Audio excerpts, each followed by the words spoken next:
because I don't want to be Israel citizenship anymore. আসসালামু আলাইকুম প্রিয় বন্ধুরা, ভিডিওর শুরুতে আপনারা যে ব্যক্তিকে দেখেছেন তিনি হলেন মর্দেচাই ভানুনু, একজন ইসরায়েলি সাবেক নিউক্লিয়ার টেকনিশিয়ান, যিনি আন্তর্জাতিক পরিচিতি পান 1986 সালে ইসরায়েলের গোপন পারমাণবিক অস্ত্র কর্মসূচি ফাঁস করার মাধ্যমে।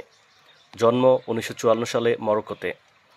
ভানুনু 1986 সালে লন্ডনের সানডে টাইমস পত্রিকায় সাক্ষাৎকার দিয়ে এবং ছবি ও তথ্য দিয়ে প্রকাশ করেন যে ইসরায়েল ডিমোনা ফ্যাসিলিটিতে গোপনে পারমাণবিক অস্ত্র তৈরি করছে। তিনি প্রমাণ হিসেবে অনেক গোপন ছবি ও তথ্য সরবরাহ করেন, যার ফলে ধারণা করা হয় ইসরায়েলের কাছে 100 থেকে 200টির মতো পারমাণবিক বোমা রয়েছে। ভানুনু নিজেকে একজন হুইসেল ব্লোয়ার ও শান্তিকর্মী হিসেবে দাবি করেন। এরপর তাকে ইসরায়েলি গুপ্তচর সংস্থা মোসাদ চক্রান্ত করে লন্ডন থেকে রোমে নিয়ে যায় এক হানিপট অপারেশনের মাধ্যমে। এরপর তাকে গোপনে অপহরণ করে ইসরায়েলে নিয়ে আসা হয় এবং 18 বছরের কারাদণ্ড দেওয়া হয়, যার মধ্যে 11 বছর একক সেলে কেটেছে। 2004 সালে মুক্তি পান, তবে তার চলাফেরার উপর কড়া নিষেধাজ্ঞা আরোপ করা হয়। তিনি বিদেশ যেতে পারেন না, সাংবাদিকদের সঙ্গে কথা বলতে পারেন না। আপনারা হয়তো প্রশ্ন করছেন, ভাই 37 বছর আগের পুরনো কাসুন্দি নিয়ে আপনি কেন ঘাটাঘাটি করছেন? কারণটা হলো, রিসেন্টলি ইরান দাবি করেছে তারা ইসরায়েলি ভূখণ্ড থেকে হাজার হাজার সংবেদনশীল পারমাণবিক ও কৌশলগত নথি চোরাচালানের মাধ্যমে সংগ্রহ করেছে। ইরানের পক্ষ থেকে এই ঘটনাকে একটি গুরুত্বপূর্ণ গোয়েন্দা সাফল্য বলে ঘোষণা করা হয়েছে। এই ঘোষণা 7 জুন আইরিব প্রচারিত হয়। আইরিব হলো Islamic Republic of Iran broadcasting, ইরানের রাষ্ট্রীয় সম্প্রচার সংস্থা। এটি ইরান সরকারের মালিকানাধীন এবং দেশজুড়ে টেলিভিশন, রেডিও এবং ডিজিটাল মিডিয়া পরিচালনা করে।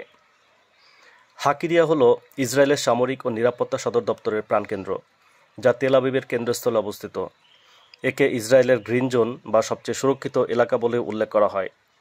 এই এলাকাটিতে অবস্থিত ইসরায়েলের প্রতিরক্ষা মন্ত্রণালয়, মিনিস্ট্রি অফ ডিফেন্স, ইসরায়েলি সেনাবাহিনীর সদর দপ্তর, আইডিএফ জেনারেল স্টাফ, নিরাপত্তা ও গোয়েন্দা সংস্থার অফিস যেমন আমান, শিনবেট, মোসাদের সমন্বিত ইউনিট, সাইবার ও সামরিক গবেষণা কেন্দ্র।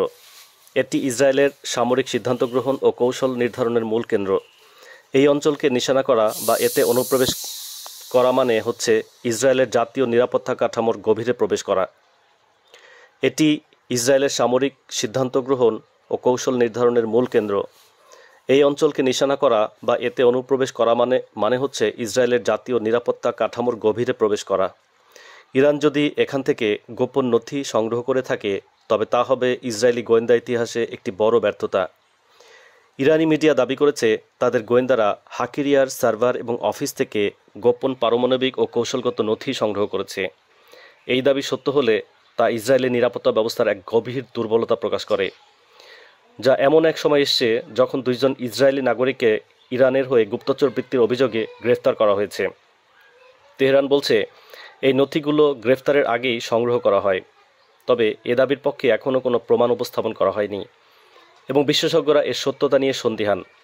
কিছু বিশ্লেষকের মতে এই ঘোষণার সময়টি কৌশলগত, বিশেষ করে যখন আন্তর্জাতিক পরমাণু শক্তি সংস্থা IAEA এর একটি গুরুত্বপূর্ণ বৈঠক আসন্ন এবং তেহরান তার কূটনৈতিক তৎপরতা জোরদার করছে।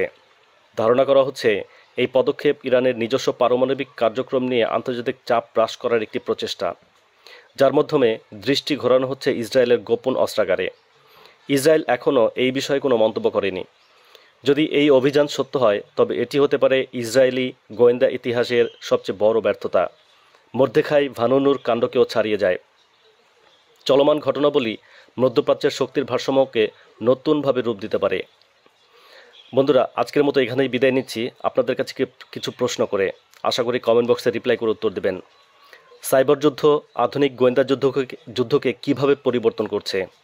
ইসরায়েলের গোয়েন্দা শ্রেষ্ঠত্ব কি এখন হুমকির মুখে? বন্ধুরা, আজকের মতো এখানেই বিদায় নিচ্ছি। খোদা হাফেজ। কথা হবে অন্য কোনো নতুন ভিডিওতে।